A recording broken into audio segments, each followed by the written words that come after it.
enough of this palaver. Let's get the show on the road. Yeah, that's right, you groovy kids and girls. It's time for a HoodCastAF, baby. With the crisp, crack, actually, of the White Russian, because I'm the dude. I'm Jonathan Fallen. And also with this. Oh, yeah, sorry, dude. Go ahead. And with a quick twerp of the green and the hemp wrap, I'm Mikey V-Town. That's right. And also with us tonight, as always, is Cobra Dad. What up, people? Cobra Dad back up in this bitch. If you like doo-doo and you like fire, you put them together, you get that dumb doo-doo fire. That's all here, baby. Man, we got to introduce a special guest from Big Time Wrestling, Big TW, out of here in California, where most of us reside. Mikey TV used to, but now he's a Big Time Texas, fucking Steers and Queers. I don't know what they got out there, man. I've been there a lot of times. Texas. The Lone Star State. But yeah, that's the voice of Kaka Meng. El mero mero, hijo del carnicero, azúcar moreno, rey de los cielos, the one man gang, Kaka OMG is here with y'all tonight, rocking and rolling. Absolutely, absolutely, man. Excellent. So how long, have you been in the wrestling game, man? I began training in 2008 for Big Time Wrestling. Kirk White, God rest his soul, under the training of Jason Styles. Okay. The one and only, the man that trained Bayley. You know, that's his big superstar claim to fame, is he trained Bayley. Okay. Did you know Bayley? You wrestle with her and shit? Or was she already out of there? No. We both actually signed up on the same day. Oh, okay. Sweet. We both met each other. First, we were in that same class. And I know her as Pam. But she was Pamela she was Rose Martinez. Yeah. Wasn't she like a gimmick Davina Rose at the one time? It was, her OG one. Yeah, it was Davina Rose. Yep. And she was amazing, and we all saw the talent in her then. You know, you can always smell it in the air, like, ooh, that person's money. You know, okay. Did she always have that nice ass booty? Dude, from the man's perspective, yeah, absolutely. She always had a great figure. She always kept herself in shape. She was always fit. So she was cut out for it, man. I just want to hug her. I don't want to do nothing nasty, unless she's down. That's right, man. Give her a hug. Yeah. Shit, man, Kaka Meng. Dude, what do you collect? Yeah. You collect any action figures, man? And I know. Wait, how'd you meet Cobra? First off, what happened there? Yeah. Should we start there? How we first met? You know, it was elegant. It was a Saturday, easy breezy afternoon. You know, the sun was setting low. I was heading to a show. I was wrestling at East Bay Pro last Saturday night, right there in Pacheco, California, and I'm like super Salvadorian, bro. I'm super Salvi. I'm half Italian. But my Salvadorian side always makes me late to any kind of event. I almost was late to this. I ain't going to lie. I was literally me and my girl were scrambling how to do this on her computer. Hey, you're right in time for bell ring, dude. So. Yep. I'm always like that, man. It's always, even in my dreams, like I'll be lacing up the boots and they're like, hey, you're going on. I'm like, my boots aren't even laced, but I go out there, smash dash, and leave them with the rash. But, I mean, you know the truth. If you show up early, you're setting up chairs. Nobody likes setting up chairs.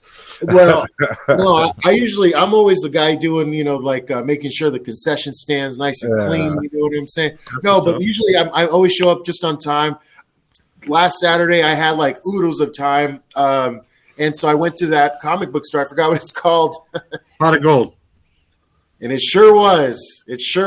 Because I came up, I met you, and then I scored that sweet which one was it? The Toad. The Toad, man. Marvel Legends. Toad, yeah, man. I still have the card. That's still in the card.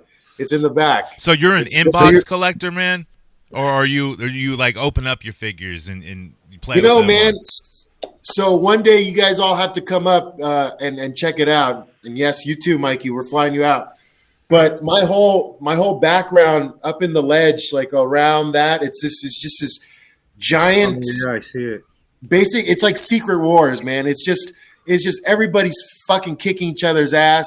I have everybody in these weird comparable, Yeah. getting positions and stuff, and yeah, it's rad. And I have some that are flying above the ceiling and shit. That's cool. So yeah, man, it's I did that for a setup before, and I had all these old Image characters, and then I had all the Marvel characters all about to battle. That all shit, it all fell over, and you got to dust every fucking once in a while. And I don't have a fucking glass Detolf because that display was so fucking huge. I gotta put them away everywhere. It's not Marvel Legends series anymore or season anymore. It's Star Wars season or something, or it's wrestling season now. I feel that. Yeah. Nah, the truth of it, he's gotten fucking Transformers and collecting robots. Fuck that, dude. No, I'm out of that, dude. I climbed back out of that hole, dude. You fell deep into the robots too. You're buying the expensive ones, not even the cheap robots. Just Megatron shit, because shit that looks like real weapons. That's pretty cool.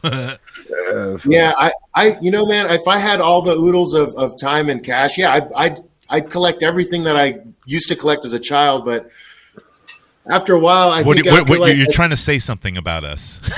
No. I'm saying this about this is me. This is me. Like I used to start a little collection, and then I redesigned my home, or I moved to a new home, and then I go, where am I going to put this? And I have nephews. I have friends with kids, and I'll just be like, yo, I got these Ninja Turtles. Does anybody want them? They're like, oh my gosh, yeah, we'll take them.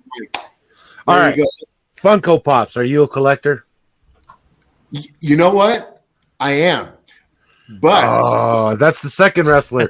Homeless Jimmy, huge Funko collector. Homeless Jimmy. Okay. That's I've met him before. I didn't know that. Jimmy we had him on the show the other week. The show now, yeah. That's rad. No shit, dude. So I got into collecting only the musicians. Okay. Yeah. Okay. Oh, it's kind of like you, Jonathan. Because I got a Frank Zappa, yeah. Because I play music, and I'm like, what am I going to get into? But a friend of mine, a great friend of mine, got me Wayne and Garth. Okay. Right? I was like, oh man, and I was like, how? Sometimes I'd be chiefing, and I got ideas, and I'm like, oh, it'd be great to do like a scene with just Wayne and Garth rocking out in their garage. But they got all their idols with them rocking out. So I recently acquired Eddie Van Halen. Okay. But so you get all these scenes set up, and then you don't do any figure photography and post it on Instagram or something? You know what I do? I do some at home, and I'll make funny memes about it. Like it's I think I did one with Deadpool. Yeah. I had him with the little sombrero, and he's all like, hey, it's the weekend, have a great weekend. But I don't get serious about it. I just like to do it for my friends or the people that, see my stories on social media. I just do it for that, leaving work, and I'll have Black Panther jumping in the air, getting the fuck out of work. And it's just silly shit like that, What's your main social media so people know how to follow you? Well, if we're going to break character for a bit, I do have a few. Okay.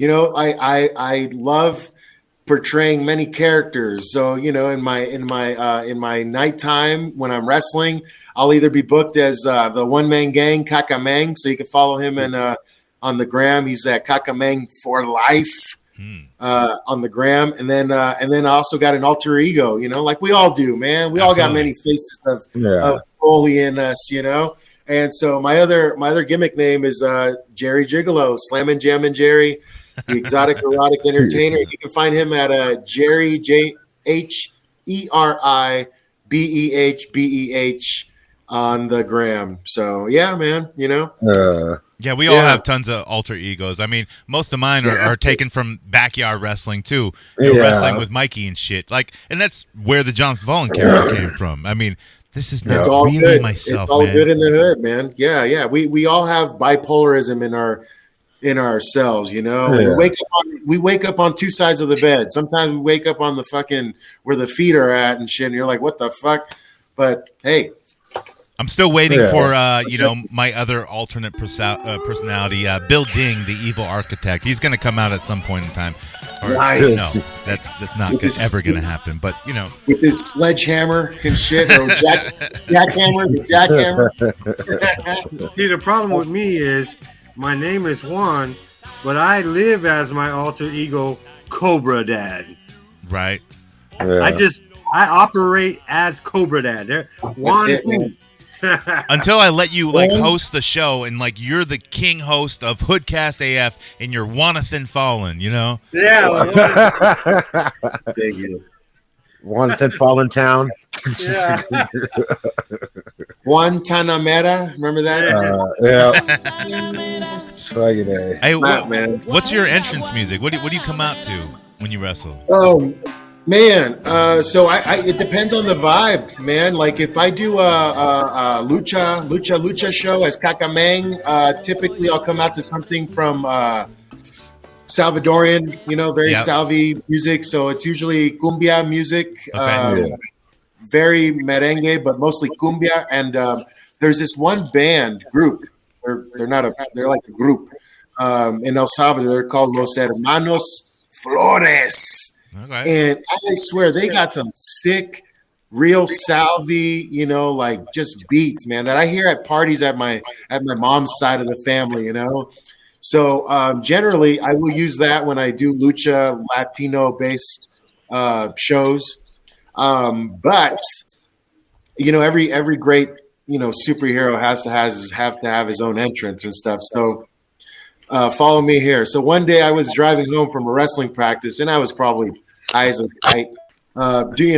Probably on one, probably smoking a great fat joint. But Lenny Kravitz's "Are You Gonna Go My Way" came on the radio or something like that, and I started overdubbing my own lyrics to the point where I was like, this is gold. I need to go to the studio and record this shit. That's like the weird. Yeah. Have you seen the Weird Al movie or the Weird movie with Daniel Haven't Radcliffe? yet, It's fucking amazing. I do plan on it. It's great. Yeah. I love Weird Al. Grew up on Weird Al, and but he does the same thing where of course he makes up lyrics, but everyone thinks it's like the best thing of all time. It's fucking hilarious. But yeah, go ahead. It really is, man. Because once you hear it, you're like, fucking hey, that's a catchy. First off, it's a catchy beat. It's a catchy riff that Lenny puts together with his group. But when you substitute the lyrics and you rephrase those same words but in Spanish, complete gold, man. So I went to the studio. My cousin's an engineer back in the Bay Area, and we recorded it, dude. I swear we only did it in 3 takes. The first one was just a rough draft, and I remember I went to the liquor store. I got 2 40s. I slammed those things so fast, and I still got no buzz. But it just gave me that, I just felt myself a little bit. Is that recording online, or is it on YouTube or anything? It is. It's on YouTube. So there's 2 versions. There's the Kaka Meng face theme song, and then there's the Kaka Meng heel theme song. Because I work, various indie shows and stuff, and the promoter will be like, hey, your heel, your face, your heel, your face. Yep. So I have one to deter to the fans, oh, that's a good guy coming out right now, and then they hear people and they're like, oh, that's a bad guy. Ooh, because the beat's a lot slower, it's dropped. So this is the face theme that we're hearing right now. This is it. Yeah. So this has different lyrics to it? It does, and I sang them. Okay, yeah. I'm waiting for him to hit, dude. I want to hear your vocals, dude. I'm excited.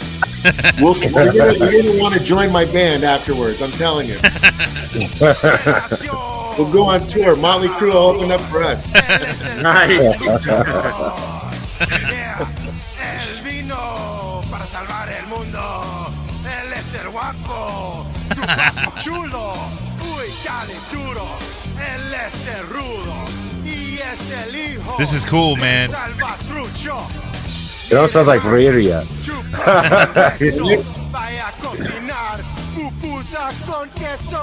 So what are you saying there? So someone translate that for me. All right, yeah. I do need to get another version with the lyrics that show up. So it's basically like everything that Lenny's saying in the very beginning. It's like, hey, I've come to save the day. I basically do that in Spanish. I say, yo vino para salvar el mundo. So basically saying, I came to save this world. I am your papi. I'm your salvatrucho. So it's just all hype. It's just a typical Latin man. Yeah. My shit don't stink. I'm the best. Every girl wants me. The women belong in the kitchen. Once they're done giving me what I want. I'm sorry. I hope there's no offend out there. So on the cover of this YouTube clip that I just pulled up, it's just Kaka Meng face theme, and it shows you, and you got your robe and your mask, and then you got some hot valets there with you. Now, yes, wasn't Thunder Rosa one of your managers at one time? Yes. So great story, great segue. Like Iron Sheik would say, very good question. But question. You are very smart, sir. No. So a long time ago, back in 2013, I began. I got really serious with wrestling. Prior to that, I was doing training, and I took some time off to attend school and to get serious with my life, because I was one of those guys where it's just like I was going, where am I going? You were a Dante from the Clerks. Very much the brown Dante, man. Yeah.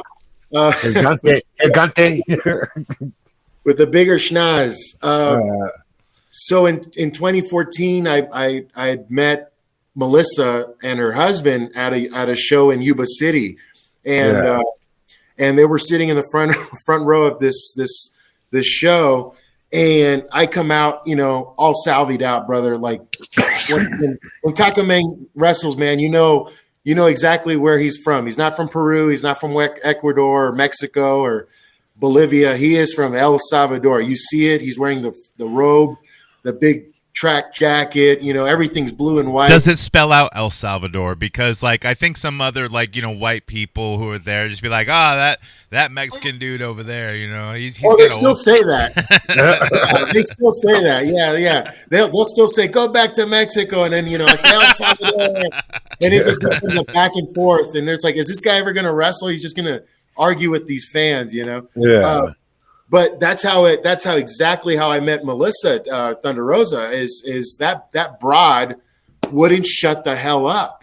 Like from the minute I came out and they said he's from El Salvador, you could just hear this girl, and it's on YouTube, by the way. Yeah. And you see her, she's standing up, she's both hands, thumbs down, and I walk by her, I point to her, I give her the whole hey woman, shut the hell up, get back home, go fix me some pupusas, go fix me a plate of tamales, and take your old man with you, Fucking Brian. That's a good dude. I like Brian.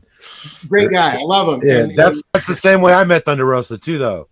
I don't. You're familiar with the Hood Slam guys. All those. Yeah, guys. So Guido is one of my good friends, and me and Guido threw a deathmatch show in Petaluma with a bunch of the Hood Slam guys, and she was there with Roland Alexander when I did my barefoot thumbtack match, dude, and that's how I met her. Wow. She was like, I want to do this. I was like, you don't want to do this barefoot shit, though. Barefoot thumbtack's not a good idea. No, God, no. Hell no. No. You can't pay me enough for that shit. But that's how I got a question then for you, Mikey. What was your worker name? I was many different names. I did run, so I was Blanco Fuego. And then there was U-Haul, where I wore a bright orange outfit, and I was a fat guy, so U-Haul. You bring it, I haul it. I like that shit. All right, I like that. That's right. Then there was Shai Hulud, which I did as another one under a mask. And that's when a dude kicked me in the mouth in SoCal and broke my tooth. Get the fuck out. And it was in my mask. And I remember telling him before the match, I'm cool with shoot strikes and shit like that. Just don't kick me in the mouth. And he did. So then I ended up chair shotting his ass and not being allowed back. Oh. That's the worst fear, is trust. Can I really trust this guy to take care of me for 10 minutes? You know what I mean? Yeah, I only had to go out there and do 6, which was all right. I mean, you make $65 to do 6 minutes. Well, let's fucking do it. But if you want to see, and then you fucking lose your fucking tooth, nah, fuck, I'd be so pissed. I fucked the dude up, dude. I got in trouble because he just came out of their training. It was one of these random SoCal feds. Just got out of training, so he's green as shit. Okay, and I chair shot the fuck out of him. But if you want to see Mikey V Town's death match that was at the Petaluma Auditorium, whatever that place was called, which also my monster fucking band played for that show, which none of the wrestlers like brought their own music, or there was no fucking CD player, so we played all the entrance themes. And that's rad, though. Yeah, we got a lot of death hates and people saying, like, because we do a monster show, like horror. We say, like, horror show spectacular. And people are like, we expected a horror show. I'm like, yeah, well, you also expected death match. And that didn't really happen, except for Mike's match, which was really good. It was the match of the night, I think. But that match is on our Patreon, you know, and you can get that on our Patreon for the $3 on the broke-ass NECA tier, which really easy to do. But moving on, bro, I've always wanted that for an entrance is live music for me. Yeah, man. I'm a drummer, and so for me, it's like anything live music. I don't care if it's just like a guy playing the strings, you know, at a Target, you know, trying to make a couple bucks for coffee. Like I'll stop, I'll give the dude, you know, a couple bucks, and I'll listen to them for however long the song goes and stuff. I just love music. Yeah, so you're a drummer, man. Like it's hard to find like a decent drummer. Like you can find guitar players, dime a dozen. Some are just rhythm, some are, but you know, and guitar players are everywhere when you're in a band. But you can never find that drummer. You know, it's just you know what I always say? It's an expensive instrument, man. You got to be serious about it. You know, it's a real labor of love. I have my drum set in the background here. I see somewhere. It. Yeah. I got my keyboardist. He leaves his stuff. So you get all the drummer jokes. I mean, like you don't live with like someone else who pays your rent, like a girlfriend, and you couch surf, and then everyone else has to haul all your equipment for you. You put your underwear on, pink and yellow in the front, brown in the back, because that's how it. What underwear, man? What underwear? What underwear? Yeah. You know all the drummer jokes. No way. Yeah, everything you just said, it's legit. It's 100% legit. I can't fake the funk on that shit. I used to have a van that carried everybody's equipment, and that was cool for a while. But man, I got tired of being the guy, you know. Pick up the amps, pick up the PA, pick up your drunk brother, you know, who's the guitar player, and it's his band. Yeah, that was all my job too. I did all that shit and managed the fucking band.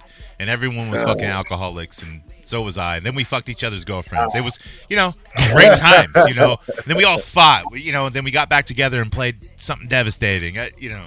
Then we did Mikey's deathmatch show, and like, holy shit. Yeah, we Big even Ugly wanted to beat the shit out of him. Man, I want to check out that True Love, True Hollywood Story, or on your band, man. That sounds like a fun episode. Yeah, it was a pretty gnarly experience with them. Like Big Ugly hated him. Yeah, especially the singer. Big Ugly's like, I want to fuck that singer dude up. He's like, but he's your friend. Big Ugly is one of my dearest friends, man. Yeah. He is one of my he's a real one with me, man. I like Pogo. Pogo's a fucking cool ass dude, man. Pogo, we played one of our like really good songs for him to enter, and like I cowered to him on his entrance, and I wanted him to do a move to me or something like that. I wanted to be down, but you know it didn't happen. There's a real good Kaka Meng versus Coach Nugg's YouTube match that I think popped up in 2016, 17. I wrestled him when he was doing the Stoner U Nugs challenges. And he would wrestle like all sorts of guys from NorCal. And I'll tell you a brief story. I'm the king of drifting off from stories, so feel free to like slap me around. This is what we do, man. Don't worry about it. This is what we do, absolutely. Right? That's what we do. Yeah, I feel that. No, but so I wrestled him. I worked him in 2017 at the Stoner U dojo. And I'm great friends with the twins and Sheik and Guido too. Yeah. Great friends. I love all those guys. And Nugs. What do you really think about them? Come on. You know what, man? I get along with everyone. I swear, man. I work a regular job, and today, as a matter of fact, this girl that I work with, she came up to me as I was mid-conversating with this total Trumper that I work with, right? He like reminds me of Mr. Spacely. Legit, he is like Mr. Spacely. And you get fired every day, but you still show up to work. He fires everybody every day, man. And then he tells them, "Hey, I'll see you tomorrow." No, but she's straight up's like, after he left, she's like, "I don't know how you can talk to that guy." And I was like, you know what? I can hang with everyone. Yeah. Anyone. I can do it, and it's not a front. It's just my natural. I'm just that person, I can be like, oh no shit, wow, and have something in common with them. Yeah. And with those, the Hood Slam guys, yeah, they get their own rap. They're in their own world. But like I'm an outsider, and they've always treated me cool, and I've treated them, with the same amount of respect. But for having a show that goes on long enough where one day they dress like women, or one show they do Street Fighter characters, it's lasted a long time. So, I'm not shitting on it. I'm just saying it is what it is. Yeah, it's I look at them like it's almost like operatic, in a way, in a weird wrestling sense. It's a very operatic event when they do their shows. But they can't deathmatch for shit. Me and Guido booked most of them, dude. They cannot fucking deathmatch at all. Man, Guido's a deathmatcher, man. That guy, dude, that's how me and him met, was like deathmatch. Yeah, he's definitely a wild child, man. He's a wild one. See, y'all didn't let me wrestle. I would have deathmatched. Yeah, it was supposed to be me and Guido trained on that show. It was supposed to be me and Guido doing the barefoot thumbtack match, because we ran a Facebook page called Ultraviolent Wrestling United. And if we got to like 10,000 fucking follows, we were supposed to do a 10,000 thumbtack barefoot match. Oh, holy shit. And then he backed out and put me in with Suma Tawaka, who just got out of jail for vehicular manslaughter. Which turned into 25,000 thumbtacks or something like that. Yeah, it turned into like 35,000 thumbtacks, final count, barefoot. Yeah. And like we just beat the shit out of each other for 12 minutes, and I don't remember shit after the first 2 minutes, because I took a lawn dart DDT onto the concrete floor, and from that point on, I didn't remember shit. Oh man, I'd be like, someone get this guy some weed and some fucking opioids. I ended up like, me and Suma exchanged forearms. I ended up dislocating his jaw. Oh. He broke his hand on my head. I know him. I know him via social media. I've never met in person, but dude, he's a crazy dude, man. Like we just beat the shit out of each other. He's a crazy one too. Yeah. Some of it seemed crazy, a little heated and a little real to me, and I kind of knew what was going on. I knew what the deal was. It was like me and Guido were friends, and the Hood Slam guys didn't like me because I don't really like the Hood Slam product. Like, I went to a couple of the shows, and I'm like, I like actual wrestling shows. Like, this fucking comedy showcase stuff is not me, man. It has its place. But then I said something about Sir Samurai that I didn't apologize for. Oh. So this was, like, dead on, like, my rib and punishment. They stole my gear and hid it for the show. Yeah, that sucked. Yeah. And then me and that dude just went out there and just beat the shit out of each other. But you were stupid. Guido made you be this stupid farmer gimmick. Flinch. Which was stupid anyways. From Humboldt. I was like, dude, just be like Mikey V-Town or Mike Lynch, whatever, like, your normal character that you come out to Back to the Hotel by N2 Deep. Like, that shit would have worked for a death match, Yeah, it was just me in like my fucking sweat shorts that I wore there and just beat the shit out of him. I didn't put my Masada shirt on. I took that off so I didn't fuck it up. Yeah, brother, don't fuck that up. You know what? When you mentioned the N2 Deep, man, N2 Deep, that's my tag team theme song when I tag with my buddy El Guerrero at Big Time Wrestling. Okay. We have this like total MS-13 kind of tag team, and it gets a little crazy sometimes with the fans. They kind of forget it. I've seen that, especially up in Northern California, Yeah, especially up here, Latino country, with that Salvadorian shit. Brother, let me tell you something, man. When it comes to like when they say, "All right, you're the heel tonight," and I'm like, I was born to be bad. I'm not going to Yeah. lie. I was born to be bad. And all 12 girlfriends that are going to listen to this tomorrow, they're going to all say, yes, he is. It's easier to be a heel, though, right, than be a face? Because face seems like it's really hard to do to win the crowd over like that. It is if you. It's. I hear that a lot. It's really hard to be a face. No, for you, maybe. No, but it just comes within. It's got to come within. You got to believe your own shit. You know. Yeah. And if they tell you, hey, brother, you're working this big dude. All right, here we go. What's the game set? You're the face. Oh, okay. You gotta. I always tell guys, you gotta channel all your favorite faces. Yeah. And just roll them into your temple and project that shit in the ring. No matter how big, small, whatever you are, you'll make them believe in you as long as you believe in you. You know got to make all those faces to the crowd. To the crowd, I remember I don't know if this is gonna work, and just like those different facial expressions and movements that translate. Totally. I remember Manny Fernandez told me about being a heel. Heel is basically the workhorse because you're not in charge of getting yourself over, but you're trying to get the other guy over. Exactly. But he was like, you're kind of the workhorse. And that was before he 100%. took my car. That was before he took my car for 6 hours and left me at a venue, and I didn't know where he went. That's Manny Fernandez for you, brother. I only met him twice, but I've heard all the stories, and I always wish I got to hang out with him because I would be able to say, he's another one. I can make him.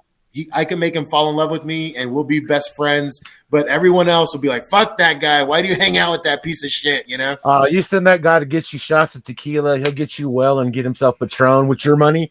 Guys, that's the secret. You never bring your money to the table. Always, with some guys, you always like, "Hey, oops, and money's in the car. I'll be right back." And then yes, It seems like ribs run rampant within the wrestling community and especially the workers there. But we got to move on to the news. But I got maybe like a couple last questions, real quick answers. What's your favorite wrestler of all time? Oof, the biggest question everyone always asks. Yep. Man, I could put it this way. I'll put it the people that made me fall in love with wrestling and wanted me to do this. I'll put it that I'll make it a very short and sweet list.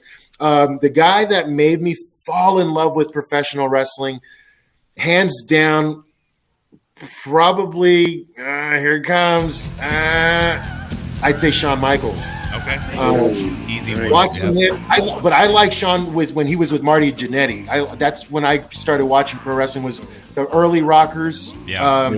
Early as their debut, I was watching wrestling. I think I started watching wrestling when it was like WrestleMania 4. I can remember early on watching WrestleMania 4 at my cousin's house, and this was prior to them. But I just remember that whole scene, that whole vibe made me fall in love. But the Rockers, Marty Jannetty, I wrestled Marty Jannetty at All Pro Wrestling back in 2017 or 16. Okay. And he was in the opposite team, and he was just so blitzed out of his mind. That's when all that shit came out, like where he was talking about, like, he would bang his daughter or something like that. No, that was before. Was that before? Killed a guy behind a bowling alley. It was all taken out of context. I do believe, but that was before. Okay. Yeah, that was before. But the minute the bell rang, bro, or the minute his music hit, bro, you wouldn't be able to tell the guy was fucking fucked up. Nope. Yeah. Fooled me, man. And I did a quick spot with him, and I was like, this guy's working everybody right now, making us think he's fucked up. But this guy's on the money right now. He was on the money with his arm drags, on the spots, getting the crowd involved. I was like, this guy's such a pro. Yeah. He wasn't fucked up. He was seasoned. Absolutely, dude. Very well seasoned, man. All right. And next question. What's your favorite piece in your collection? Doesn't have to be a figure, but also tell me your favorite figure that's in your collection. But your favorite collection piece that you got. Ooh, man. In this room, well, the first one I can honestly say is this guy that I'm going to open up tomorrow with my nephew. Oh shit, Galactus. Yeah. Oh, I did not pre-order that, and big dog action. I'm still looking. Yeah, this is looking to trade someone for a Sentinel if they would. Oh man, I got one of those too. Yeah, this is probably it, man. No lie, I think this is definitely it. I like some of the figures that I have, but when it comes to like big bad shit, this was worth every penny. It's definitely a great. I like your piece. style, Kaka Primo. Yeah, man. So this is it. I've had it in the box for 2 weeks, and I promised my nephew, Jaden, he's coming over tomorrow. I said, we're going to open this together, man. Nice. Because the truth is, we're not here forever. And I told the kid, I was like, if anything happens to me, anything, I said, everything in this room is yours. You know what I mean? He's got his own pretty dope Marvel Legend collection. He's plotting your death right now. He always has a smile on his face every time I say that bit. Yeah, that's special, bro. That's special. He's like, yeah, I know. He's secret. I know in his head he's going, yes.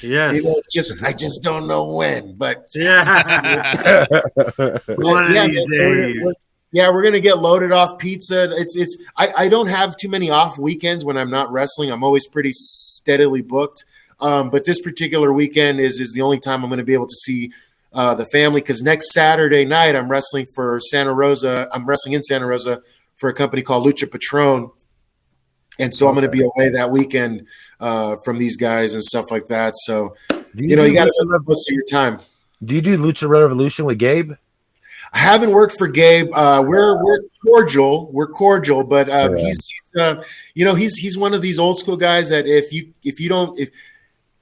a lot of guys don't like Kirk. Didn't like Kirk White. Kirk White was kind of a Don, kind of a Tony Soprano when it came to the NorCal scene. Like Roland didn't really like him. Yeah. Gabe didn't really like him. So if you were part of the Kirk White crew, you're gonna get like, fuck that guy, or we'll bring him in just to job him out to one of our guys. Like they never gave us a fair shake. But I mean, I'm cool with Gabe. He's a decent guy. I respect him. I respect what he does. He's solid. He's solid ass dude. I met him through Robert Thompson, Bomber. Yeah, he's a good guy. Yeah, he's a good guy. Yeah, he's a good dude, man. The wrestling game, man. You see them all. You see them all, and there's some solid dudes that just disappear. James Watkins, another solid dude, solid wrestler, man. Watkins. Yeah, he kind of looked like Frankie Kazarian used to. Oh snap! Long hair, and he's a little more stocky. But he was also doing the training with Bomber for the semi-pros at APW. Oh, word. Very cool. Very cool. That's awesome, man. Let's get into the action figure news, because this is still an action figure podcast, and we have we're blessed with Kaka Meng to hang out with. So let's get into the news. Dr. Killamoff, the evil alien who wants to pollute the whole world. Triceratops with motorized walking action.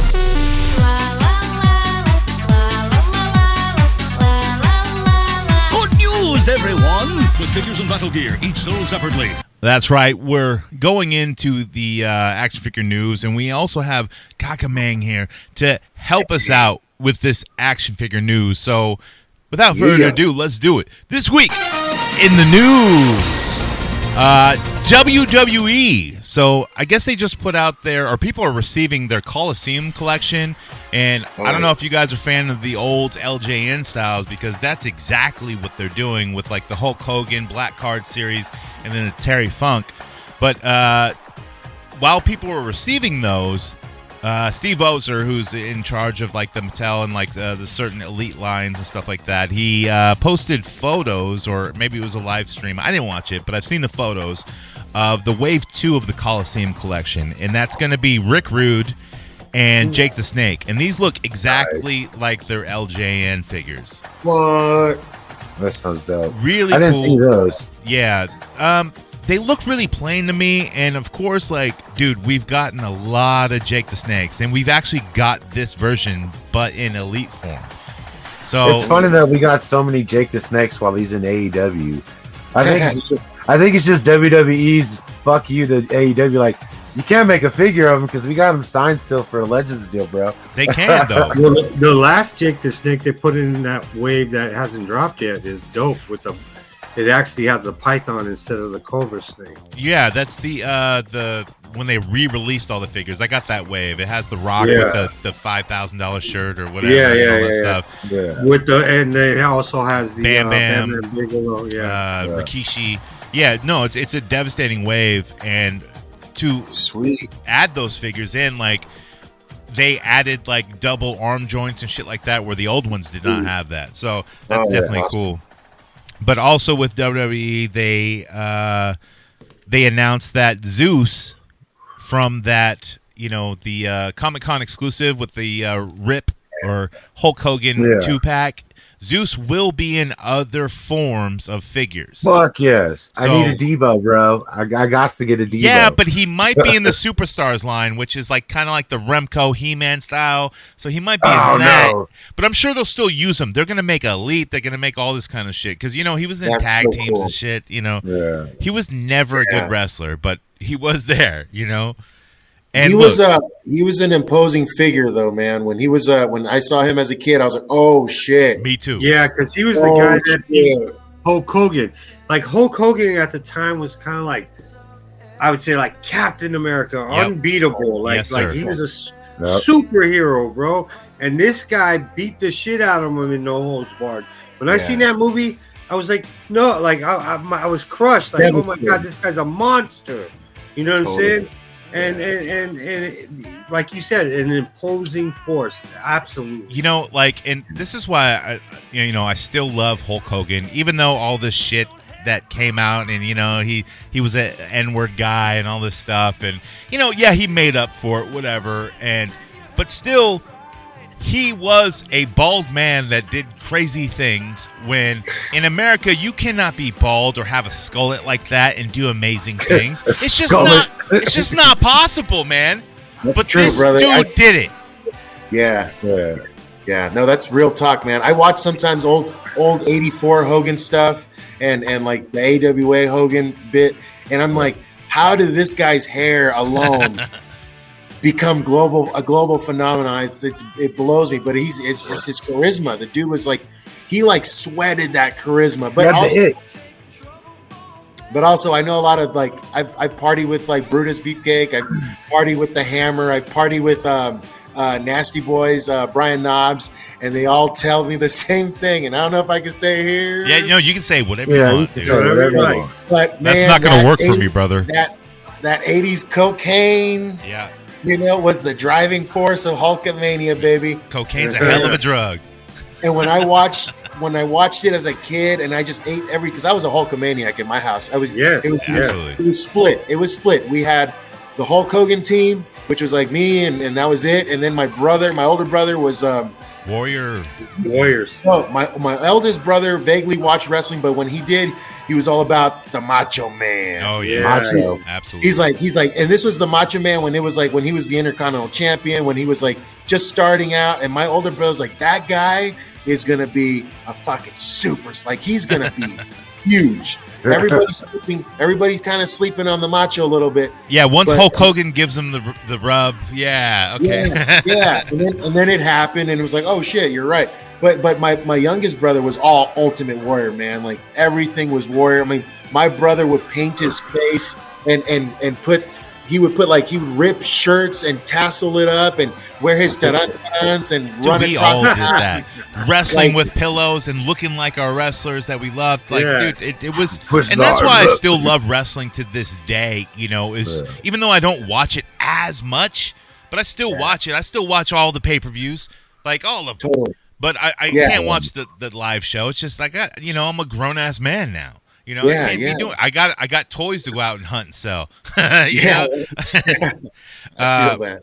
But yeah, moving on. Let's move on to McFarlane. That's right, motherfucker. So McFarlane. The DC multiverse, he showed off his Riddler. So finally, another Batman villain is coming out. And it's like the Arkham game one, right? This is the video game Riddler. I don't really know. He's got the question mark hook because I think this is from the Arkham Asylum game one, since he's doing that whole Arkham wave. Killer Croc, Solomon Grundy. At least it's a Riddler figure. Like he hasn't released a Riddler figure ever. He did the Zodiac Riddler for the Batman movie, which is still on pegs warming. Okay, but, I guess. I've seen that one. Yeah, I've seen that on the pegs. Yeah. I'm not a fan of that movie, really. Well, speaking about McFarlane, let me throw something in there. I just picked up a Wildcat DC comic, and the homie Kicks and Plastic pointed out to me. Oh, Chris now Burke. now that DC has Wildcats, we might get more. That's cool. Instead of just the Grifter, now we can get the Zealot and the Death Spartan. Yeah. But I don't think we'll get them in the DC multiverse line. Like, we'll probably get the Wildcat. He's got to put him in the Spawn line. Well, there's already a Grifter in the DC multiverse. Yeah, so he'll probably do a Maul. I'm not sure if Maul's in the new Wildcats. He's like a big purple dude, looks kind of like the Hulk.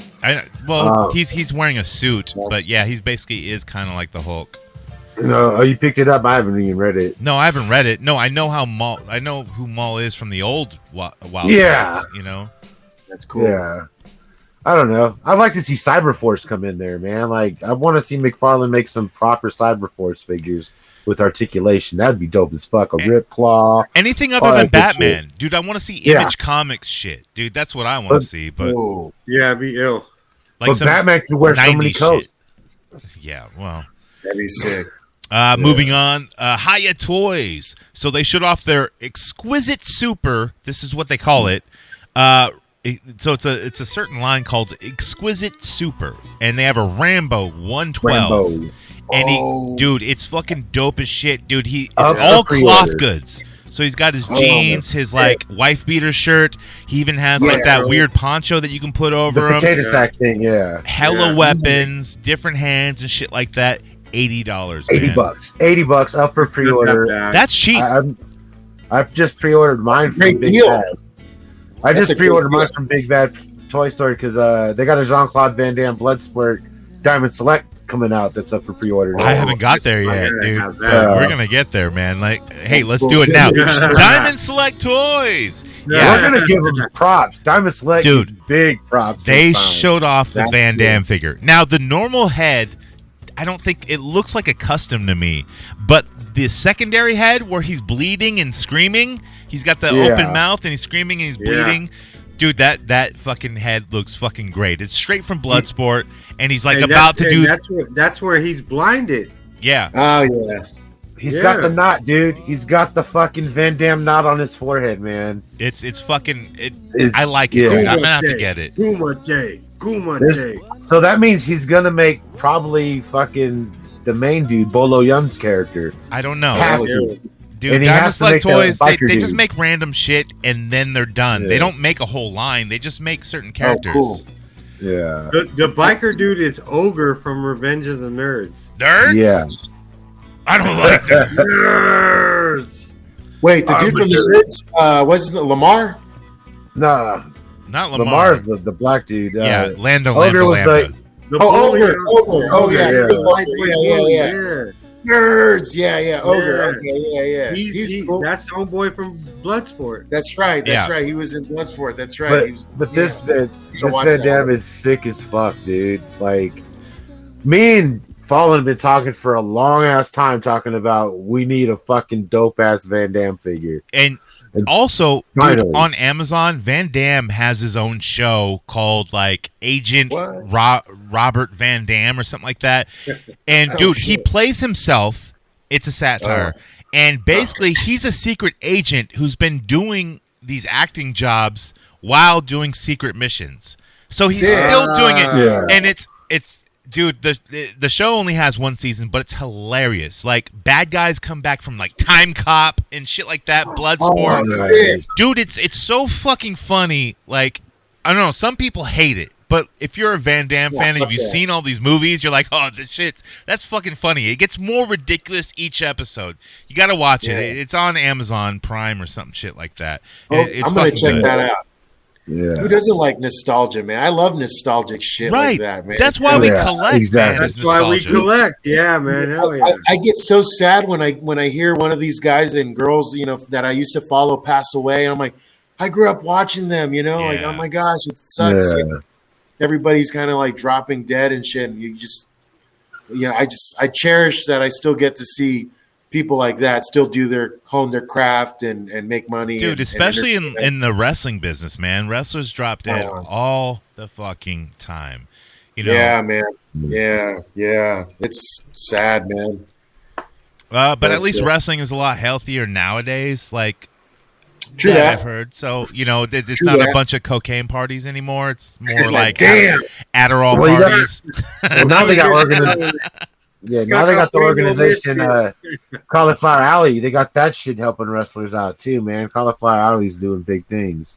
Oh, is that right? Yeah. Have you ever heard of Cauliflower Alley? What is that? Yeah. I've always wanted to check him out and stuff like that. And I always have. It was like a thing that was started a while back then. Like Roddy Piper, he was trying to unionize professional wrestlers. Right. Yeah. And he was trying to get like healthcare and shit like that, where like if they get hurt at a job, the promoter is going to pay the medical bill. Totally, yeah, and shit like that. So, but Cauliflower, and they do a show, a spotlight in show, Vegas. Once a year, where they have everybody there, dignitaries. You got like Jeff Jarrett there, Jerry Jarrett, and they all like come together and communicate and network and shit like that to try to make wrestling better. Yeah. Wasn't B. Brian Blair one of the top guys, something like that? Yeah. The Killer B. Yeah. He's one of the primary head starters of that shit. Okay, I mean, yeah. I get having like healthcare and stuff for like professional wrestlers. You're part of a company, And then, but like California passed that law. If you have over so many employees, and not at will, like you have to supply something. And I still don't think that. Does that work? They do that? I don't think they do, right? Because it's not really a job because you're an independent contractor, right? Yeah, you don't get that benefit at all, man. No, it sucks. I mean, I tell this to the indie guys, that are like, that don't have insurance. I always say, just get yourself a little part-time job where it's just like you cover just enough to cover your ass in case you fucking fuck yourself. You'll have something, but What about you? Are you like full blown like I'm going at this? I mean, you work every weekend, or are you like, look, I got back burner shit, and So I mean, my Monday through Friday, I got a regular gig. It's a sales job out here in the El Dorado Hills, California, white people town. Hey, it's a nice area. They have a good 4th of July parade, I think. I don't know. They really turn up, man, for their little town over here, and so, but no, man, I mean, I got to support myself. I got this house that I kind of inherited, and I can only get so far with my great, cheekbones and killer lips, And I gotta support my drug habit. Yes, sir. Yes, sir. Galactus. I would. I mean, I could have gotten this with probably one PO. Wrestling. I do pretty good when it comes to sales. When it comes to get my money from the promoter, I get a. I know how to talk for myself. I know how to hype myself, and my body of work speaks for itself. When I wrestle out there, everybody loves me, regardless if they boo or cheer me. I always get brought back. But I also make money selling my own T-shirts, so yeah. That's the hustle. I don't go to many indie shows, but like I'm gonna have to come and check you out, dude. Like, thank you. Yeah, absolutely. Yeah. I mean, I have a regular gig. I work Monday through Friday. I also personal train some people out here in at my gym and stuff like that. And everything's a hustle. Everything's a grind. And when I was talking to you, Cobra Dad, I was like, man, I respect your hustle selling toys, and like I want to get into that market too, man, because I know what's happening in the world of toys, because I'm going to name drop right here, but one of my great friends is Shartimus Prime. Oh shit! Okay. Oh shit! All right. Yeah, like he is like one of my great friends. As a matter of fact, there's some, I have a bunch of figures that he just like, when I go to his house and I play drums for him, like he'll be like, oh, I know I can't pay you with gas or whatever. I'll be like, let me pick out some toys before I leave, I didn't know he's out at like kind of near me and shit. Like I thought he was in somewhere else, but He owns a house in Pacifica, California. Okay. Right. No shit. Yeah. I always thought he was an East Coast dude. No, I'm sure he wishes though. No, but he's from out here, and long story short, but like, I respect everybody that does their side hustle, and their day-to-day shit, and anything to like, get through the day and keep yourself satisfied. Like I respect that, man. So lay on the grizzly, baby. You have to keep grinding, no matter what, man. I mean. Some guys just depend on those wrestling payouts, and I'm like, bro, in my mind, I'm like, how do they live? Right. Yeah. How the fuck do you? That's no bueno. Yeah. Dude, they live in a house of wrestlers, and they film everything and put it online, and we stream it and watch it. I don't know. True story. I don't know what they do. And many are fortunate, that they have their family support, on top of that, and I kudos, I wish I had that. But I come from a very Latin Italian home where it's like you're 18, you go now, you leave, bye, or you pay me a lot of money. So I was like, fuck that, I'm gonna get a job and still have my fun on the side, which is pro wrestling. Yeah. All right, next up in the news, it's Blitzway, and Blitzway is kind of like a Hot Toys company, so they put out a 1/6 scale Kurt Cobain figure. Holy shit! What? This shit is dope as fuck, dude. He's wearing his like kind of like Freddy sweater. It's like red and black striped, he does, and it's got the tear in the shoulder, dude. It's exact. And then he's got his jean pants with all the patches on the outside, iron-on patches, dude. It is fucking fire. It's 1/6 scale, so it's like a hot toy. $320. You might pay more from Big Bad Toy Store or somewhere else, but dude, so does it come with heroin and junk food too? Dude, even comes with a head that has a shotgun. Yes, and the hole in the head is really small, dude. No, it does not come with that. But does the deluxe figure come with a slutty ass Courtney Love? No, see, Courtney Love comes with the shotgun. Yeah. And then they have the El Duce side figure. No, she didn't do it, dude. It was their housemate, dude. Like he went there, bro. Little it Jeff, was El dude. Duce's fucking roommate or whatever. I would actually buy a hot toy of El Duce, and like, dude. I just have him sig hailing a train, fuck it. Oh yeah. But yeah, like he comes with a guitar, cigarettes, mic stand, all kinds of shit, dude. Yeah. I might have to get this because there's never been any Kurt Cobain fucking. There's been one figure, I think McFarlane or NECA made it, and it's non-posable. But dude, that is a fucking sick figure, dude. It is. I'm looking at it right now. It is amazing, and it's going to be on the cover of this episode. Blitzway. Oh, Blitzway. I'm gonna look that up right now.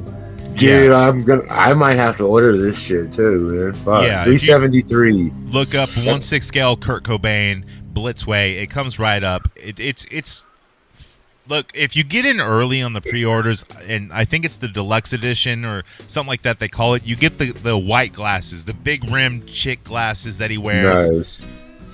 It's dope, man. That's amazing, dude. Absolutely love it. And there's certain Hot Toys like 1/6 scale figures that don't get the likeness, but this one gets the likeness down. Holy shit! Whoa, he's got the cigarette in his hand and shit. Yeah, it's like he's. I don't think it comes with a stool or nothing, So he's not up there singing about a bucket and a mop and a book about birds. But look, dude, I can already hear it. I'm there. Yeah, I know it was the Meat Puppets, but he made that shit popular, Oh, that's an amazing figure. Yeah. Wow, that is good, bro. And we all know when it comes alive. When they die. He did not kill himself. We know that, right? No, I know he didn't. He absolutely did not kill himself. No, he just didn't want to be a rock star, and Courtney Love couldn't not have that because she was not very successful. Right. They said the amount of heroin in his system was capable of killing an elephant. An elephant. So if you injected that much, you wouldn't be able to pick up a gun. It was also injected post-death. You wouldn't be able to shoot yourself because you would have been high from the inject. So the heroin was all collected in one area of the body. It wasn't throughout his body. So that means he was injected after death. It's there's a lot of shit about it, and because like the police don't give a fuck, and especially in small towns and shit like that, dude. It's one thing over again, and there's all that stuff where the police chief was out of his jurisdiction, and then he was related to Courtney somehow, or he had some, a lot of weird stuff. The ill conspiracy, dude. I fucking want this, dude. This is cool. But it's that's dope. 320. I like the paint app with the kind of red nose looking. Yeah, that guitar's sick too. Yeah. That's it's even got a pick, man. It comes with a pick. Comes with a pick that you will lose, Yeah, and be pissed off and be at 3:00 in the morning with a flashlight on the carpet, like looking like a tweaker looking for a mouse. All right, let's get through this news. Let's move on to Big Bad Toy Store, and they put out their own line called Monster Force. Now, Monster Force, get this, it's old school monsters like Dracula, but in nowadays times with like G.I. Joe-esque force. I'm not sure the exact story. I read it, but I didn't write it down because I was like, who gives a fuck? They're just cool figures. So it's like Dracula comes back from the dead. He's like, yo, I need some Joes to like do battle for some reason. And then that happens. And, you get these cool figures that look like stormtroopers, not Star Wars stormtroopers, like Nazi stormtroopers. They were snazzy dressers, man. They have one that looks like looks like a red and black alley viper with like the skull pulled down on the riot mask. I like them. Wasn't that an animated series? Now here it is. Oh, was it? Here's the description. Monster Force. Okay, let's hear it. King has returned. Once a sorcerer pharaoh whose reign was so vile, his name was erased from Egyptian history. The Forgotten King pursues a sinister agenda. The Forgotten King is like a pharaoh, gathering mystical artifacts from around the world for some unknown purposes. Every soldier sent to stop him is killed, reanimated into undead zombie. That is the Forgotten King's command. Oh, so they're zombies, dude. So it's Dracula's ghouls and shit. Yeah. And they look sick. But is it him versus, is it Dracula's men versus the Pharaoh King's dudes? Or no, the Pharaoh King is the bad guy. He's the most vile dude. So Dracula is good? No, Dracula is just Dracula. He's Dracula. He might have ulterior motives. But that Dracula figure is dope. But I think they based his head sculpt off of Leo DiCaprio. I think that's his name. So there was an actual Titanic fool. There was an actual cartoon called Monster Force. This is a Big Bad exclusive. This is their own fucking universe. But what was Monster Force before, Cobra? It looks like it's like Dracula's team. No, but like what you said, it was a cartoon or something. It might have been. Yeah, I'm looking at it right now, and it's saying it's Dracula's. Let's see. Declan Van Helsing is like one of the guys that's fighting it. The Forgotten King is the pharaoh-looking dude. Yeah, so there's Count Dracula. There's the Delta Red Nocturnal Trooper. Delta Red Urban Crimson Trooper. Moon. Sleepwalker. Yeah. See, I think that's the rival force is the Sleepwalkers. There's Crimson Moon, Sleepwalker, Heavy Weapons, dude. Sleepwalker, Obsidian Elite. Yeah. And they're all $36.99. Not a bad price, and I'm sure they're 112 or like G.I. Joe size, like the classified size. They're 112. You got removable gear, swappable heads. Like gear's like legit removable. So like each armor plate is individual, like on the one dude. So you snap it all together, kind of like Mythic Legions. Yeah, I seen like their helmets come off or something like that. Yeah, they got hella hands, hella weapons, walkie-talkies, knives. Nice. Holy shit, dude! For $36, these look fucking amazing. I like how the troopers look, and if you're a Joe collector or a 112 Joe collector, like these would work well with that. Battling them if you're going to do some action figure photography. I don't know about the Count Dracula. Like he looks really cool, but he's too Leonardo DiCaprio. He looks dead on like him as Dracula, and I don't see. Look, Leo's a great actor, but he can't do an accent to save his fucking life. But his acting makes up for his non-accent in these time period movies. That's true. Fucking A. Moving on, Fig Arts. So Fig Arts showed off Chainsaw Man. And if you don't know what Chainsaw Man is, I don't really know either. I don't either, but it looks dope and I want it. I saw this dude wearing these pair of kicks, and then his head's a chainsaw, his arms are chainsaw, and he's got blood on the chainsaws, but it's not a lot of blood, it's a little bit. And that little bit matters so much. It looks like great detail. I'm like, dude, less is more, right? It just cool. So I had to look up Chainsaw Man, and he's some sort of manga, that type of shit, anime. And what actually happened, the story is like the dude was like crossing the street, and then he sees a dog about to be hit by a bus or some shit and saves it. Turns out to be a demon dog, and the demon dog gives him powers to turn his body parts into chainsaws. And then shit ensues. I guess also released is this girl named Power who has a hammer. I don't know. I hear she's like a lesbian or something like that in the story, or could be one. I don't know. And then like one of the bad guys is Katana Man, where his head turns into a katana, and there's a figure of him, and his arms turn into katanas. I'm like, dude, you could just hold katanas. Like, I don't know. Yeah. I want to get into this shit now, dude. It sounds fucking amazing. People say the story's really good. To me, it doesn't sound that good, but like, I like the premise, and it could be a movie.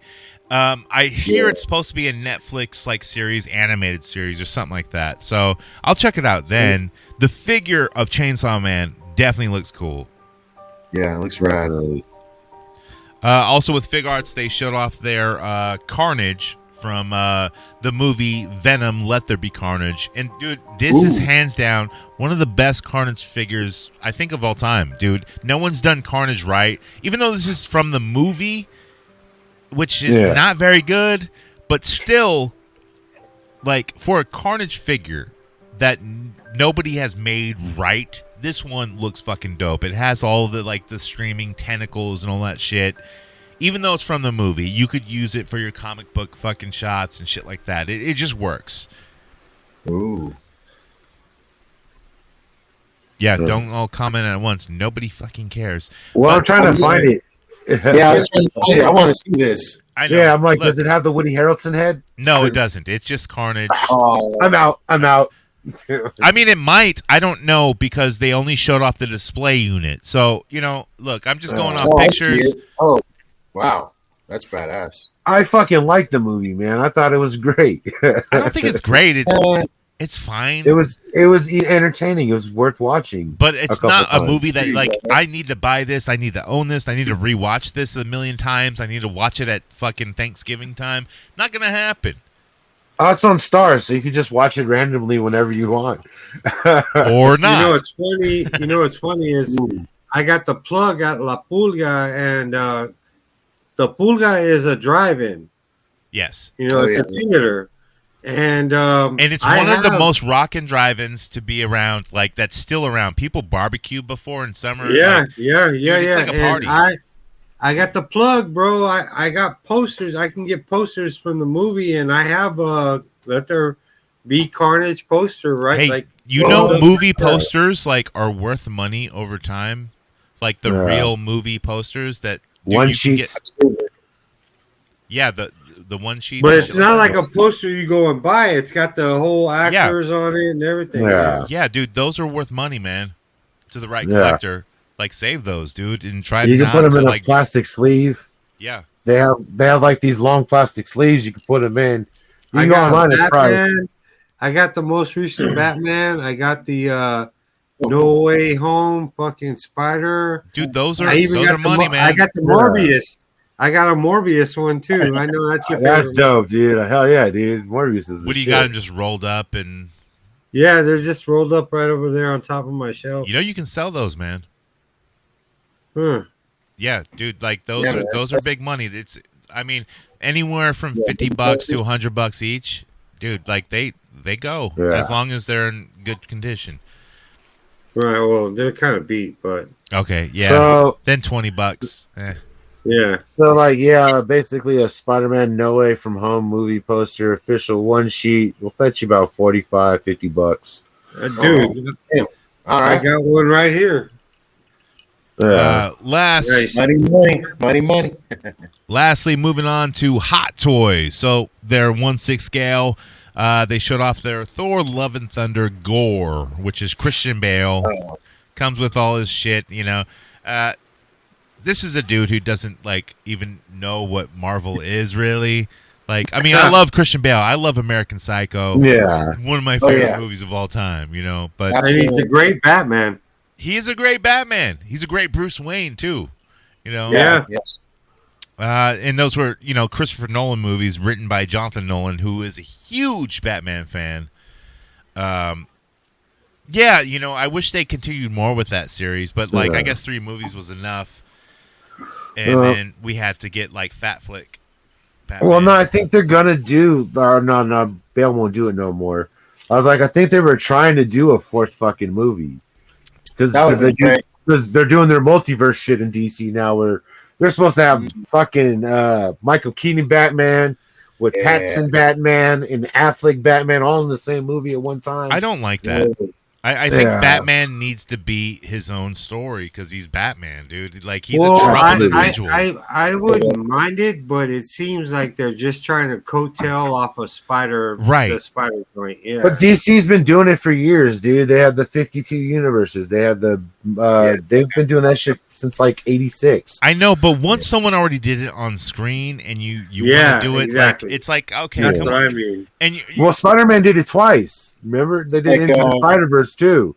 Yeah. So they showed that they could do it twice with Spider-Man. But you can't look at just the comic enthusiasts and people who know. You have to look at the common people out there just seeing these movies and go, "Yeah, that was cool." And then they see Batman do it, they're gonna be like, "Yeah, Spider-Man already did." They don't give a fuck, dude. The common person don't give a fuck. And that's where all the money comes from. Not the comic aficionados and shit, dude. Yeah, true that. Yeah. I feel that 100%. I feel like the outsider would be like, "Oh, they're just doing," because I know outsiders that recently just seen the Wakanda Forever, and they're like, "Wait, who's this? Who's this other? That's not man," and you're like, I got to explain to them. It's not Aquaman, it's a different. So I haven't seen it yet, and I've seen all the memes of Aquaman coming up with his giant earrings and shit. I don't know. I haven't seen the movie yet. Namor, not Aquaman. I mean Namor, yes. It's mutant. Not Aquaman. He's the first. Now I get it.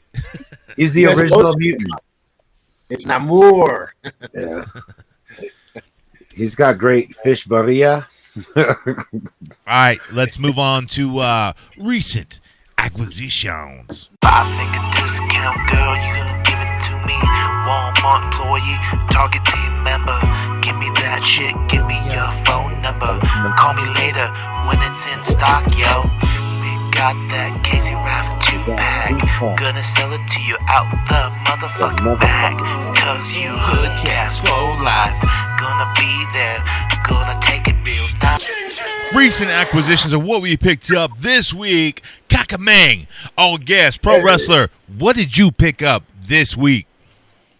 This week I picked up from my boy Cobra Dad on Saturday. I got the Toad 20. Is it the 20 years? Marvel Legends. It's the on-card one. It's yes, it's amazing. And I look forward to opening it up. Nice. And then I scored the MCU Namor. I had to. I actually had a we all have a premonition sometimes where you'll do a toy hunt the old-fashioned way, and you just feel it. You're like, I'm gonna find something, and it's something that I want.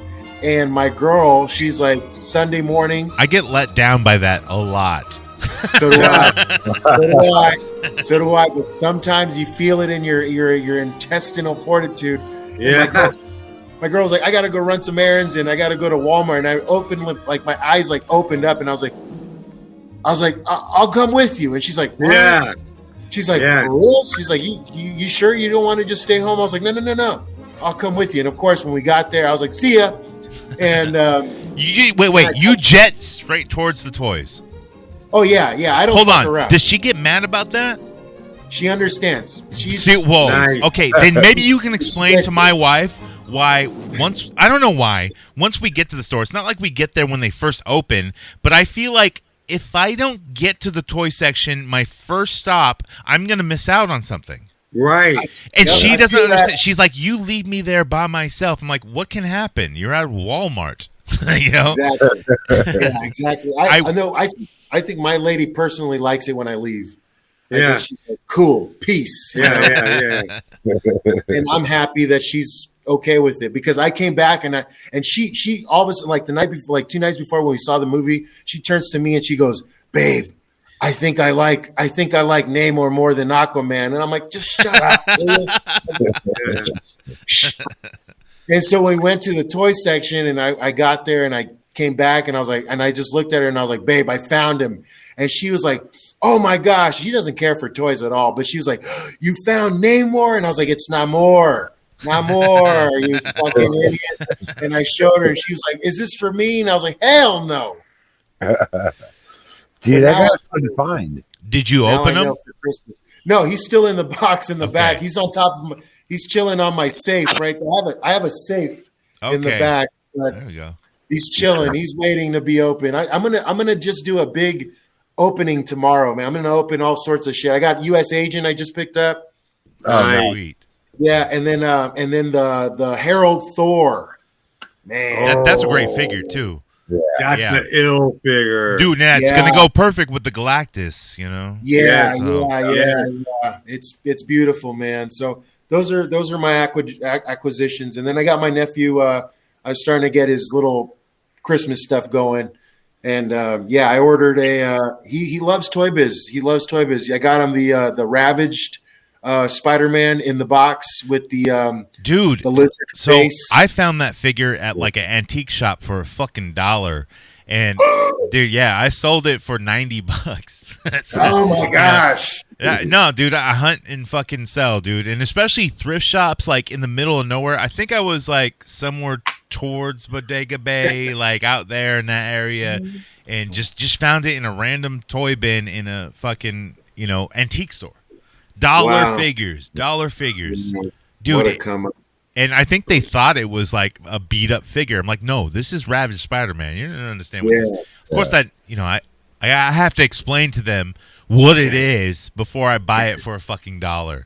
No, don't do that, because then they're gonna be like, oh, it must be expensive, No, $10. I buy it first. Like they don't give a fuck, dude. Oh, good. Like it's some old lady, dude. Or it's not a crochet blanket or some fucking China wear or whatever. Dude, my mom gave me a crochet blanket that like she says like, oh, you were born with this.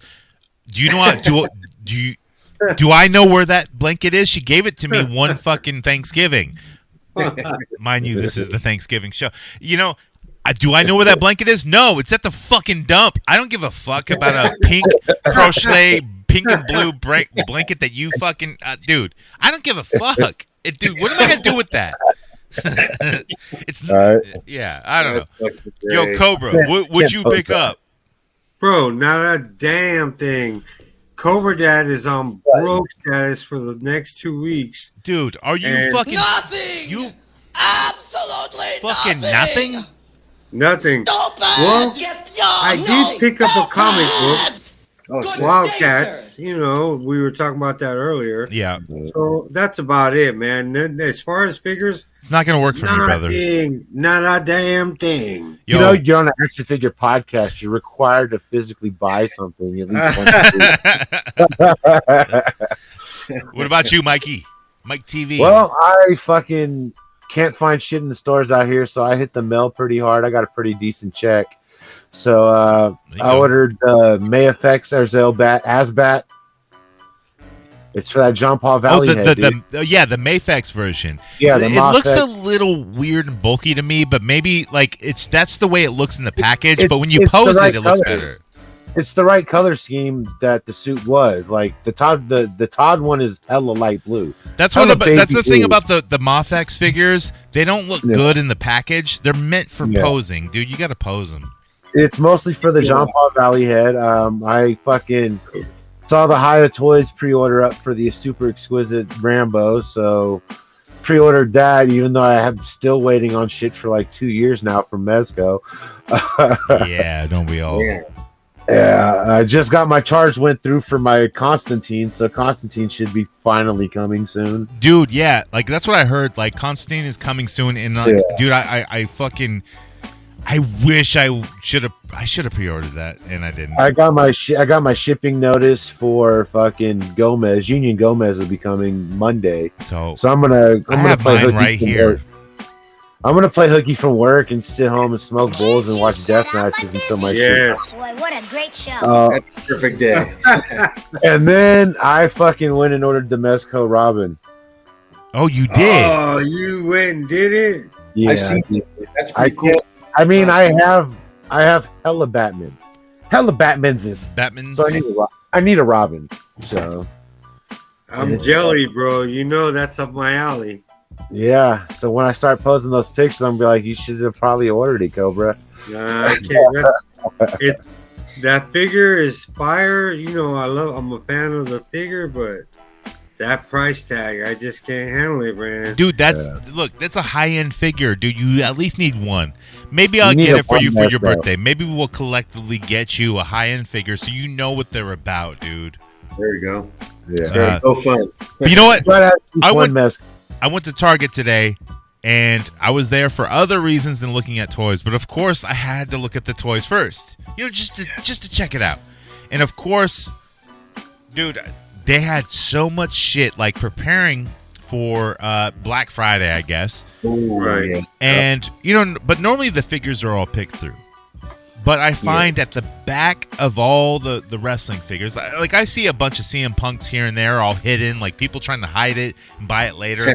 I have so many of these CM Punks and shit that I just sell normally. So, but in the back row of the figures, I find a Chase Cody. So I'm like, all right, dude, 1 of 3,000, nice. Fucking awesome. I don't really like the figure. I mean, Is that the suit Cody? It's the suit Cody with the long fucking trench coat jacket thing. You know, that's the Chase. I got the Chase. Out of 3,000 or 5,000, 3,000, I think it. Oh, I just wanted to know good one because the other Chase was CM Punk, 1 of 5,000, I think, which is worth more because it's CM Punk. You know, that fucking asshole loser. Wait, what? Kaka Meng, do you like CM Punk? You know, man, I like everybody. I know, but I'm that guy, man. I'm like, you know, the guy that always doesn't want to, you know, rub people the wrong way. Right. I'm very 50-50 with Punk, man. I like him, but then at the same time, he's like a lot of he just is just like his personal. When I hear all the personal stories about him, it's like, God, he's very opinionated. He's the kind of guy that you made him rich, you know, but at the same time, like I feel like he's an ungrateful, you know, guy that made it, you know, like. How about let me be the talking walnut to you? Okay. Yeah. So it's not your bad thing. That's if you've seen a Bad Santa, like, and the little kid goes like, "Oh no, I took my orders from the Talking Walnut, so it's not my bad thing." Yeah, CM Punk is a piece of shit, dude. He just is. Like, he collectively tries to totally ruin people backstage. And look, this is probably hearsay and shit I've read, but all the shit collectively I've read, I think I have a good take on it. And while he's, you know, a decent entertainer and everything, and the money and the people kind of prove it, of course. Right, yeah. But is he going to come back and wrestle again? No, he's an announcer now. He just signed a deal to do MMA announcing. Yeah, I think he's done with Impact or where All Elite. Yeah. I can see him. I can see him coming back to WWE in 10 years to announce something or something like that. But not or Hall of Fame at least. Yeah, maybe a Hall of Fame, but not wrestling. Yeah, like that. Yeah, dude, I mean, no. He's the kind of guy that just I'm the kind of guy that I wish I was in Punk's position. You know, any indie wrestler wish they were in that position of calling their own shots and getting paid to do what they love to do, you know, and I feel like it all went somewhere to his head. It just, you know, some people get that ego, you know, once they get that crack of fame and they, you know, they forget everything that they worked so hard to obtain. They forget it, man. And that worked. That kind of worked in the 80s. I mean, like you look at Hulk Hogan, and you know the whole "that's not going to work for me, brother" worked for him. You know, and he was, you know. But CM Punk, you can't do that shit nowadays. Like today's a different culture. Totally different culture. You got to be more Kaka Meng oriented. You know. You gotta stay humble, man. Like you can't let that shit, you know, go to your head. I mean, we're we same people, man. We're just, we got to be cool with each other. Like I don't know, man. I'm the opposite of independent wrestling. In the main example, and I don't mean to say main example. Yeah, is I met this gentleman that we're talking to right now. Last Saturday, we were strangers amongst each other, and I was doing my thing, and he was about his thing, and it's all about class, having some class. Absolutely. You know what I'm saying? Oh yeah. Being a gentleman amongst gentlemen, because if you want to disrespect a person, we could take it there. Or it's better just to be gentlemen amongst each other, and that's how we make friends. But you know look, what I'm saying? The long-lasting relationship between men has always been ribbing each other. Has always been dudes talking shit about each other. Being friends. Of course. You gotta talk shit. That's when you become friends with an individual and you get to know that person. Yeah, it's barbershop talk. Shots out. Yeah, you gotta have barbershop talk. Exactly. I mean, one of my favorite shows is The Sopranos, and it's because they break each other's fucking balls. You know? Yeah. Fucking every second is this. But at the same time, they both are on that same level. Right. Yeah. They earned the chance to talk shit to each other. Hey, my cousin BC Zach, he's just like Michael, dude. He's the dude who will like fucking just pass out drunk and suffocate his dog. Fuck. And I've made fun of him. Like that didn't actually happen. He slammed the door. Chris Montesante, huh? Yeah, Chris Montesante. Oh, he's a Chris. He's exactly like that, but a little more crazy. And you know, you can also hear him on our Patreon on Slam Wreck Radio, and he's got a new show called the Knife Party, where he goes over. It's his podcast where he does like movie reviews, kind of like past movies. And I'm gonna be on the Lost Boys one, which is not recorded, but I told him I'd announce it. So there's a little bit of commercial. Let's tell the backstory of where the Knife Party name actually came from. The Knife Party. Now this dude he's I call him my brother cousin, and that's not an incestual thing or nothing. It's just that my original brother's a piece of shit, and he's homeless, and fuck that dude, I guess, you know. But Zach, BC Zach, brother cousin Zach, is kind of my brother. He's my cousin, but we're like brothers. We grew up as brothers, and so one of our good friends from the backyard wrestling days, we've all this group of friends, including Mike. Mike was not invited to this because he did not like the dude who was like leaving. He was basically the writer of the backyard league. So we all go over to his house to like party because this dude's gonna go live in the Philippines and shit, and marry some chick and get screwed, you know. That's what they all do. Yeah, and me and Zach are feuding at the moment because of a different prior podcast, and you know, I'm like, hey, let's bury the hatchet. Our good friend's leaving. Like, you got to come over and hang out with us, you know. And I'm calling him on the phone from the party, and he's like, whatever. He comes over, and then basically he pulls a knife on me because I'm too close to him, and I'm like, hey, I just want to be nice, you know. I'm a little tipsy, yes, of course. But also, so is he. He's a big fucking wino, you know? And, like, he pulls a fucking knife on me, threatens to kill me. And, of course, I don't give a fuck. I'm like, dude, you know, it's fucking scare me. But, yes, and that's why, like, his podcast is called The Knife Party. It's supposed to get my goat, I guess, a little bit, and it doesn't at all. I'm going to be on it. So, and maybe we'll talk about that. And every time we rehash that story, he gets super defensive. And well, it's all because of that one diss song we made. We took his all-time favorite band, Typo Negative, Yep. Black number one. And I rewrote the song, and I was like, dude, we got to do this. Mike wrote the song. I sang it, and it's exactly Typo Negative's Black number one, except for I sing it Zach number one, and Mike writes all the lyrics about Zach, and I film it exactly how the video for Typo Negative Black number one works. Yeah. I mean, it's half the song, but, dude, it was supposed to really cheese him off, which is the Terminator line. Yeah. It didn't. It worked the opposite way. He really loved it, and then we became good friends again.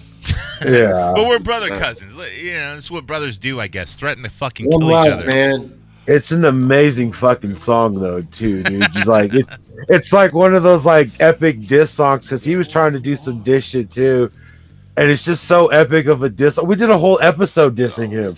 But ending it with this song was just like the best end all be all to a diss in battle. like a nice, not a nice way, but a hilarious way where people can laugh at it. And like, look, I'm all good with feuds. You know, I want to have more feuds, like even on the podcast. Like that makes entertaining shit, dude. Whether it's fake or real, you know. Yeah, no doubt. Shit talking sells, man. You know, it absolutely does, and that's why normally. Hoodcast AF, we're the shit talking fucking action figure podcast, because there's a ton of action figure podcasts out there, but we're the one that talks shit. We're the one that swears. And there's one well-known podcast known by from Matt Cardona that we outrank on FeedSpot Top 25. We rank in at number 4. Wow. Yeah, look, dude. at After least 2 years of doing it, man, we're number 4. Yeah, I was there when he won the NWA World Title in Tennessee. I was there at that show. Oh, really? Yeah, you can actually. There's some pictures on their Instagram, but where he's like, they're all standing in a row and they're holding the title up. I'm in the back, like I'm like super hyped in my nice ass shirt. I was like, this is such a rad show. What a great night. I think I had like a couple drinks in me, but. I mean, I've spoken a lot of shit against Matt Cardona, but like, dude, I absolutely love what he's doing. For the dude, he's amazing, dude. Like for GCW and all that stuff. I loved it, man. You know, yeah, truthfully, totally, man. But that's the beauty of it, man. When you leave the Fed, you know, when you leave the big time, you're like, I don't know, man. It's just you can do your own thing. You can go anywhere. If you have it in you to make that happen, like that, Matt made it happen for himself. It's not like anyone wrote it for him or told him you need to do this and you need to make this happen. Like, dude, he made it happen. Like he had a toy death match. He's about to have another toy death match that's going to work out better than the last one he had with Nick Gage, where they didn't even use the fucking DTOF. Yeah. That's cool, man. But man, that brings us to coming up with the gang, doesn't it? Yep. It does. Let's go nuts with the gang. Kom nuts med the gang, vi kom nuts med the gang, vi kom nuts med the gang, vi kommer nuts med the gang, vi kommer nuts med the gang, vi kommer nuts med the gang, vi kommer nuts med the gang, vi kommer nuts med the gang, nuts med the gang, vi kommer nuts med the gang, vi kommer nuts med the gang, vi kommer nuts med the gang. Is what they do worthwhile? Fuck no. Come on, man. Come on, man. Never. Come on, man. Come on, man. Look, if you want to come up with a gang, it's easy to do. Use that hashtag HoodcastAF on all your action figure photography or anything you pick up, man. Hashtag HoodcastAF. We might talk about it on the show. But also, you can go to HoodCastAF.com and hit the hamburger. You can hit that hamburger button, scroll down the merch, and look at all the exclusive shirts we have for you, man. It's not just shit with our logo on it. No, dude. There's like the whole like Booker T, like Harlem Heat going, Hulk Hogan, we coming for you, figure. But there's figure form, dude. It's a fucking classic selling shirt. Go get it. And the ill white. And the Hoodcast White Claw joint? Hoodcast White Claw shirt. Yes, with the and crisp you know what? crack It's of the hoodie claw. season. It's hoodie season, and our hoodies are really warm. Trust me, I'm in Texas. It's 27 degrees, and I'm rocking a hoodie. Shit, you better be, dude. You're going to fucking freeze out over there. Also, hit up our Patreon, man. You can get a lot of exclusive shows over there. Different Hoodcast shows, different Tex AF, Cobra Stories, So Says the Fallen, Slime Wreck Radio, all kinds of good shit on the Patreon. Even like a recent like quick blurb by Bingo, dude. It's Bingo Knows Best, dude. He sent it to me. And Unworthy AF. Unworthy AF. Don't forget about that. Fig Tog, your Fig Tog go-to to learn how to do better photography. Yeah, learn your lighting techniques. Unworthy Collectors group, Unworthy Collab. You can get in on all the action figure photography. You don't have to be a part of everything, but pick and choose, and then use the hashtag Unworthy Collab or Unworthy AF, and he will do a once-a-month show on our Patreon. That is free. You can go to our Patreon and hear his show for free, where he talks about your figure photography, and he's not gonna skip out on it, dude. He's gonna talk about every single one. And just know that Hoodcast is the homie. So why not come and join and support? You know what I'm saying? Hoodcast is the U62 for your generation. Yes, sir. Be there. Yeah. And not to mention, when you go to HoodCastAF.com, right on the side of the website, whether you're on your phone, on your laptop, on your whatever jack-off device that you use. It's on the right side. I don't care what kind of porn you're watching. It could be any kind of porn. Go to HoodCastAF.com. We do have some action figure porn on the Patreon. But on HoodCastAF.com, there's a voicemail button. And you can select that side and record anything you want. I'm going to play it, whether on here or on Patreon. So now, because we get so many. But let's go through some of them today. I think this first message is from Terry. We haven't heard from Terry in a long time. Let's hear what he has to say. G'day, mate. It's me, Terry. I'm just calling to check in. I heard Mr. Bingo was back and everything's good with him, and it's great. Bingo, mate, give me a call when you can. I've been listening to the show. Bongo. It's been really good. I don't know what that Steve V PhD, well, he's got a PhD, and it must be stupidness because he's always giving old Jonathan Foley a hard time, and I don't really see the need for that. If you ask me, he's the backbone of the whole show, he is. I love Terry. And then you got fucking Cobra Dad. He's supposedly out delivering dicks, but never see him. Can't seem to get a fucking single dildo at my house. No matter how many times he drives by honking the horn at my neighbor. And then we got Mike TV, who's a real good guy. He seems to be into his wrestling and his homeless friends and things and such. And so the show's doing really good. And I just wanted to say that old Curry's coming up on Thanksgiving there, that I'm thankful for Hoodcast, You mates are a good bunch of blokes. Good journey. Good journey, Terry. Thanks, bro. Yeah. Good looks, Terry. Yeah, good journey. Good journey, Terry. Peace be with you, and have a good Thanksgiving. And thank you for putting me up against Steve PhD, who I don't know why he doesn't like me. I love Steve PhD. I don't even know if he's a real doctor, but at least if he is a doctor, he listens to our show, and that's a smart motherfucker. He hates you like Ryan Reynolds hates TJ Miller now. Wait, hold on a minute. Terry's got more to say. I'm not sure what's going on here. Hi, g'day, mate. It's me, Terry. Again? I just thought I'd touch in and see how everybody was doing. Oh. So that Bingo's back. Bingo, mate, good to hear. So, no. Same joint, bro. Yeah, so he might not have known it was recorded and just did it twice. So, well, come on, you're the producer of the show. Look, bro. man, I don't pre-screen these calls all the time. Just sometimes. I don't want to hear that shit, dog. No, we can't really pre-screen him because then we can't get that reaction from him, because then he'll be like a robot and be like, I wonder what they're going to say. I could write their teams, what they're going to respond. Yo, B-Town, did you know The Fallen has been promoted from writer to producer? Yeah, I'm not producer of the show. Yes. You've always been producer of the show. Yes, I know, but my technical term now, provided by Cobra Dad, is that I'm producer of the show. He is. But he is. That's not a put down. That's like legitimate. It's what he is. It's not a put down. No, it's a put you're up. Our Jew, bro. Dude, he's punching up, dude. He's not punching down. I mean, at least he's not calling you a Weinstein. You're just a producer. Whoa. Hey, Kaka Meng, on some real shit. When I text you, I said the producer, Jonathan The Fallen, right? He is, but that's what he is. Yeah, he's the producer. Hey, call me more names. Yeah. I mean, honestly, an asshole. Without him, we'd just be a couple of douchebags on the Instagram live doing the live thing once a week. Oh shit! Like everyone else. like the Weekly Habit that has Mikey V-Town on it once in a while. I don't know about you, Mikey, but I'm a grown ass man and I know what I'm doing.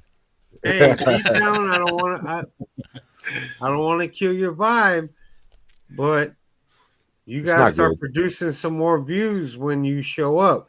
Because I just dropped a solo joint and got 200 views, and me and you were only getting about 50 together, man. Cobra, we're boring, dude. I think that cinnamon whiskey is hitting you hard. Y'all remember from the last show? You remember the pot dog? Pot dog. Yeah, pot dog. Pot dog is back, dude. Let's hear from the pot dog. What's up? It's the pot dog calling in to HoodCastAF, the best action figure podcast on the fucking internet. Absolutely. I'm calling to talk to Mikey TV Town. I'm calling to talk to Cobra Dad, and I'm calling to talk to Jonathan Fallen. That's me. I'm calling in today. Tell everybody to sign up for the broke ass NECA tier at HoodCastAF.com. And while you're there, on the right side of the screen, there's a blue tab. It says voice message. Why don't you click that motherfucker? And why don't you call in and tell these boys how much you fucking appreciate them? Keep on doing your shows, boys, and I'm gonna keep fucking listening. Fuck yeah, pot dog out. Peace. Dude, pot dog might be a pro wrestler. That's a promo, man. That's the dude, man. Dude, promo. I think this guy has done some promos in some professional leagues. Like, I'm not sure, but he almost sounds like Warhorse. Yeah, I've been on the show with that guy. He's cool. We're gonna have our own version of Masked Wrestler. Is it an indie wrestler that is fucking pot dog? It might be, dude. Like, it's just way too polished, dude. Like, yeah, his name might be Jimmy. I'm not sure, but I don't know. I'm not sure who pot dog is yet. Like, me neither. It does say his email, but I'm not gonna say that. I love it, dude. Dude, pot dog is great, dude. But I like when pot dog talks about other shit and not just promoting. Look, you can call in and promote our show on our show, but we already do that by doing the show. Exactly. You know what? On a regular basis. You do that, producer, because you used to do that when when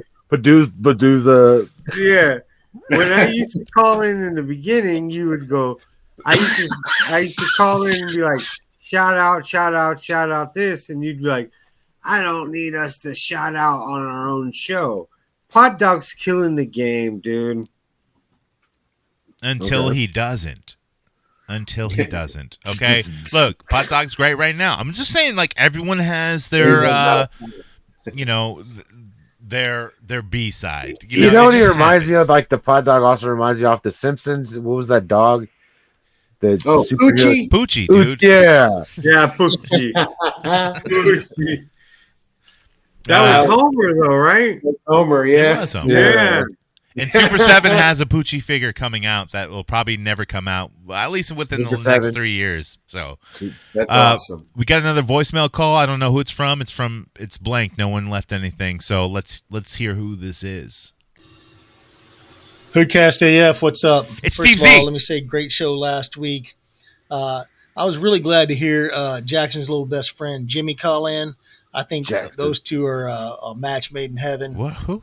Fantastic for Jackson that he has a friend that he can share the action figure experience with. Calling about me? As always, Cobra Dad doing a good job.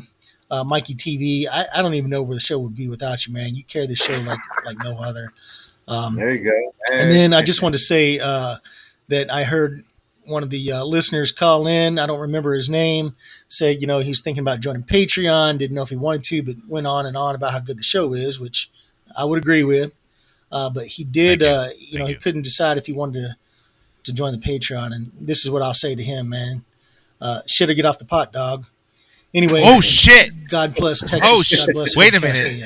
I think I might know who the pot dog is.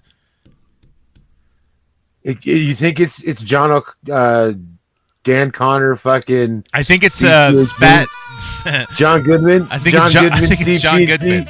I think it's John Goodman. Yes, it's John Goodman, dude.